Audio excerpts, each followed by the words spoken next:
সদরঘাট শুধু একটি লঞ্চ টার্মিনালই নয়, এটি ঢাকার ইতিহাস, সংস্কৃতি ও জীবনযাত্রার এক জীবন্ত চিত্র। হাজারো মানুষের পদচারণায় মুখর এই ঘাট যেন জীবনের নানা গল্পের সাক্ষী। তো চলুন গাইজ, সদরঘাট সম্পর্কে আজকের এই ভিডিওতে সকল তথ্য জানবো এবং দুই একটি লঞ্চ ঘুরে দেখাবো এবং কিভাবে কত টাকা এবং কিভাবে কেবিন বুকিং করবেন সব থাকছে আজকের এই ভিডিওতে। আমি এখন আছি সদরঘাট, আমার পিছনে আপনারা দেখতে পাচ্ছেন সদরঘাট লঞ্চ টার্মিনাল। তো আজকে আমরা হচ্ছে ভিতরে যাই। তো আজকের এই ভিডিওতে আপনারা সদরঘাটের সকল ইনফরমেশন পেয়ে থাকবেন। তো সদরঘাটের ভিতরে প্রথমত যেতে গেলে আমাদের ফার্স্টে টিকিট সংগ্রহ করতে হবে, টিকিট সংগ্রহ করে ভিতরে যেতে হবে। তো চলুন যাওয়া যায়। আমরা আগে টিকিট সংগ্রহ করে নিয়েছি বলে আমরা সরাসরি ঢুকে যাচ্ছি সদরঘাট লঞ্চ টার্মিনালের ভেতরে। আপনারা অবশ্যই টিকিট সংগ্রহ করে তারপরে ভিতরে প্রবেশ করবেন। আমি ঢুকতেছি আর একটা দ্বিধাবোধের মধ্যে আছি যে কোন দিক থেকে ভিডিও শুরু করব। আজকের এই ভিডিওটি আমি শুরু করতেছি চাঁদপুর লঞ্চ ঘাট থেকে।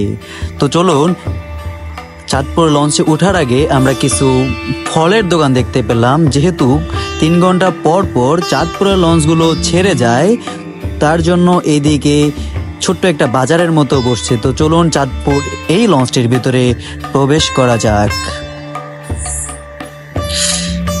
চাঁদপুরের এই লঞ্চটির ভিতরে যখন প্রবেশ করলাম, এই লঞ্চটি যেহেতু কিছুক্ষণ পর ছাড়বে সেহেতু লঞ্চটি ছিল সম্পূর্ণটি ফাঁকা এবং চেয়ারের কোর্সগুলো দেখে আমার কাছে অসাধারণ লেগেছিল।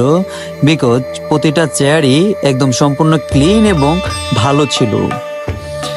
আমি যদি একটু পিছনের দিকে আসাতে আমি আপনাদেরকে লঞ্চের যে মেশিনের ধারা চলে সেই মেশিনটা আপনাদেরকে দেখাতে পেরেছি। তো চলুন উপরের দিকে উঠা যাক। এটা চাঁদপুরের লঞ্চের 2য় তলায়। তো এইখানে ওঠার একটাই কারণ, এখান থেকে সামনের দিকে একটা সুন্দর ভিউ, এটা দেখানোর জন্যই ওঠা হয়েছে।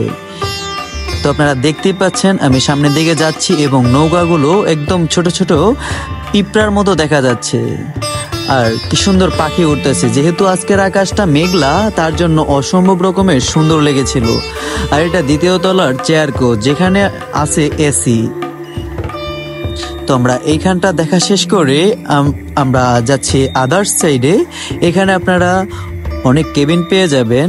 আর আপনারা কোনো ইনফরমেশন জানার থাকলে যে কত ভাড়া এবং কয়টার দিকে ছাড়ে, তো এইসব আপনারা আমাকে কমেন্ট করবেন। আমি আপনাদেরকে কমেন্টে সাথে সাথে রিপ্লাই দিয়ে দেব। তো লঞ্চের এটা হচ্ছে একটা লাইট, এটা দিয়ে যখন রাতের আধারে, রাতের যখন রাত অন্ধকার থাকে তখন এটা দিয়ে লঞ্চ তার গন্তব্য সিলেক্ট করে থাকে। তো সেই চাঁদপুর লঞ্চটি থেকে নেমে আসলাম। আসার পর অনেক মানুষজন ছিল ঘাটে। যেহেতু চাঁদপুরের লঞ্চগুলো 3 ঘন্টা পর পর ছেড়ে যায়, সেহেতু শুধুমাত্র চাঁদপুরের লঞ্চ যেই টার্মিনালে ঘাট করে সেই টার্মিনালেই অনেক লোকজন দেখা যাচ্ছে। তো চলুন গাইজ, আরো সামনে যাচ্ছি এবং দেখতে চাচ্ছি যে কি লঞ্চগুলো আছে। এই লঞ্চটা হচ্ছে গিয়ে সুরভি 8, একটা সময় অনেক পপুলার একটি লঞ্চ। তো সুরভি 8 এখন বর্তমানে আগে বরিশালের পথে চলতো, এখন ভোলার যে লঞ্চগুলো আছে সেই ভোলার পথেই সুরভি 8 লঞ্চটি চলে। আমরা সামনে দেখতে পাচ্ছি বাগেরহাটের একটি লঞ্চ, যেটার নাম বাগেরহাট MV পারাবত 15। এই পারাবত 15 অনেক বড় একটি লঞ্চ। আমরা এখন দেখতে পাচ্ছি ভোলার যে লঞ্চটি, এটি হচ্ছে এটার নামই ভোলা লঞ্চ। তো ভোলা লঞ্চের ভিতরে প্রবেশ করতেছি এবং দেখতে চাচ্ছি যে ভোলা লঞ্চের ভিতরে কি কি আছে। আপনারা যদি কেবিন বুকিং দিতে চান তাহলে ওই যে ওইখানে নাম্বার আছে সেখান থেকে দিতে পারেন, না তো কমেন্ট করলে আমি আপনাদেরকে সবকিছু ডিটেলস বলে দেবো এবং কন্ট্যাক্ট নাম্বার দিয়ে দেবো ইনশাআল্লাহ। তো ভোলা লঞ্চের সামনের দিকে যাচ্ছি এবং সামনের দিকের পরিবেশটা দেখতে চাচ্ছিলাম। লঞ্চের 2য় তলা থেকে বাহিরের পরিবেশটা অসম্ভব রকমের সুন্দর লাগে। তো লঞ্চটি থেকে নেমে গিয়েছিলাম। এইখানে গাজী ঢাকা বরণউদ্দিন ঢাকা নামে একটি লঞ্চ দেখলাম। তো লঞ্চটা দেখে নিলাম। আর গাইস, এই লঞ্চটা একটা সময়ের অনেক পপুলার লঞ্চ ছিল, অনেক বড় লঞ্চ। আপনারা যদি লঞ্চগুলোতে ওঠেন, বেশিরভাগ বড় লঞ্চগুলো চলতো বরিশালের লাইনে। এখন বর্তমানে বরিশালের লাইনে লঞ্চ কমিয়ে দেওয়া হয়েছে, বিকজ পদ্মা সেতুর হওয়ার কারণে যাত্রীর সংখ্যা কমে যাওয়াতে এই লঞ্চগুলো কমিয়ে ভোলার লাইনে দেওয়া হয়েছে। এখানে সিরিয়াল দিয়ে আমি 3টি তাশরিফ লঞ্চ দেখলাম, যেগুলা একদম ঢাকা থেকে বেতুয়া যেয়ে থাকে। আপনারা যদি এই তাশরিফ লঞ্চের কেউ কোনো ইনফরমেশন জানতে চান, তাহলে অবশ্যই কমেন্ট করবেন। আমি আপনাদেরকে কমেন্টে সকল তথ্য দিয়ে থাকবো।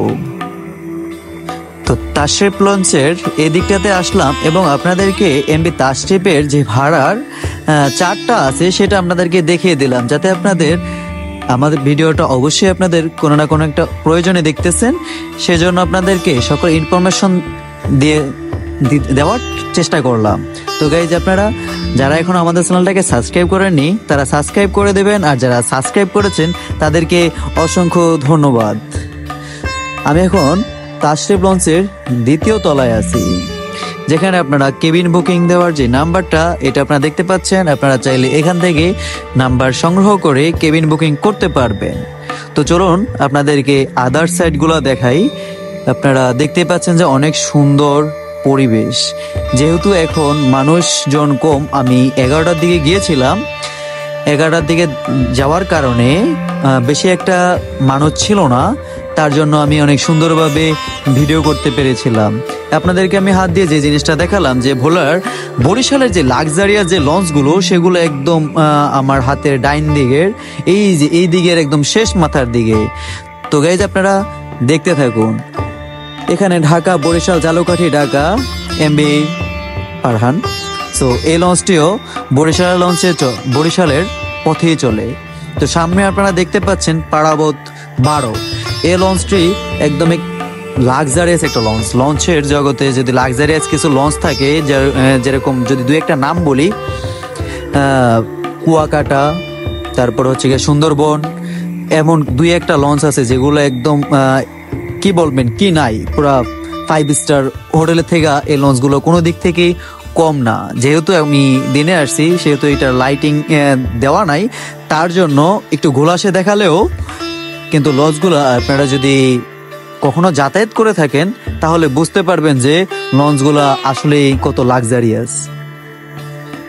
তো গাইজ, আপনাদেরকে দেখাচ্ছি, এটা পারাবত লঞ্চের 2য় তলা। তো আপনারা দেখতেই পাচ্ছেন যে এটা লঞ্চের কেবিন। এই কেবিনের ভাড়া 1200 থেকে 1500, সিঙ্গেল কেবিনের ভাড়া, ডাবল কেবিনের 2100 থেকে 2500, এবং টপ ভিআইপি যে কেবিনগুলো আছে 8000 থেকে 15000 টাকাও ওয়ান নাইট এরকমও আপনার ভাড়া নিয়ে থাকে। তো বুঝতেই তো পারতেছেন কিরকম লাক্সারিয়াস সব সিস্টেম।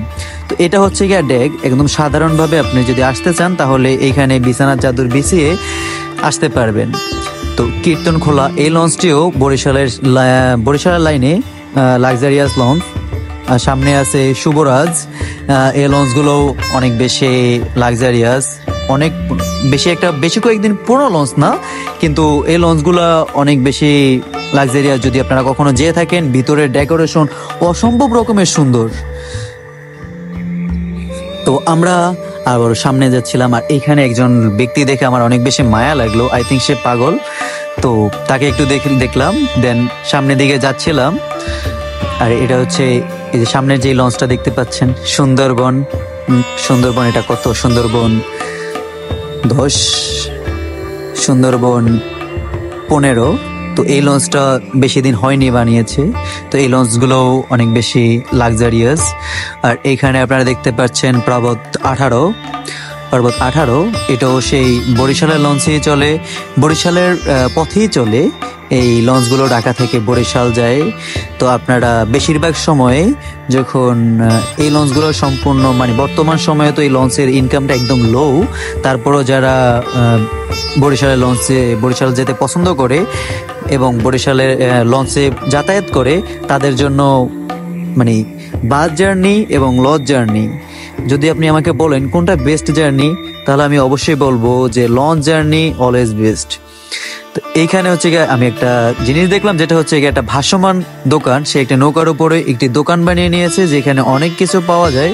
দোকানটা আপনাদেরকে ভালো করে দেখাতে পারিনি, একটু পর আপনাদেরকে দেখাচ্ছি। আশেপাশটা একটু ঘুরিয়ে দেখিয়ে নেই।